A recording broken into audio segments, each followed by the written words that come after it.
రాత్రికి రాకపోతే మీకు కేసు పెడతాము, మీ రికార్డ్స్ బయట పెడతాము.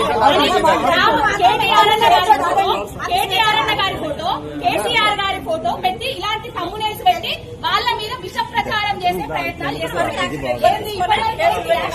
ఏంటి గివా తమ్మునేల్స్? అసలు ఏంటి పత్రికా స్వేచ్ఛ అంటున్నారు కదా. పోలీసు వాళ్ళు ఇట్లాంటి తమ్మునేల్స్ పెట్టినప్పుడు యాక్షన్ తీసుకునేది ఉంటే ఇక్కడి వరకు వచ్చేది కాదు కదా.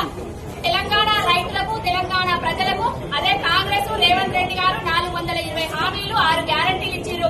ఆ టాపిక్ డైవర్ట్ కావాలి, కనకచెర్ల నీళ్లను ఆంధ్రాకు తరలించాలి అంటే ఇక్కడ ఏదైనా టాపిక్ ఉండాలి అనేసే ఫోన్ ట్యాపింగ్ వ్యవహారాన్ని ముందట పెట్టుకుని మా కేసీఆర్ గారిని, కేటీఆర్ గారిని, హరీష్ అన్న మీద తప్పుడు వార్తలు ప్రచారం చేస్తున్నారు.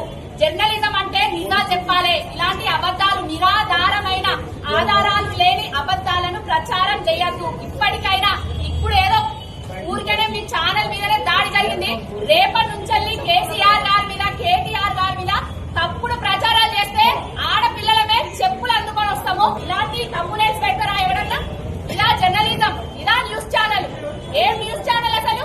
సమాజానికి ఏం చెప్పదలుచుకున్నారు అది చెప్పాలి ఫస్ట్. వెంటనే పోలీసు వాళ్ళు బీఆర్ఎస్ భవన్ ఖర్చుడు కాదు, వెంటనే మహా న్యూస్ ఛానల్ మీద, మహా న్యూస్ యజమాన్యం మీద అక్కడ చర్యలు తీసుకొని అప్పుడు బీఆర్ఎస్ పార్టీ భవన్ కి రండి.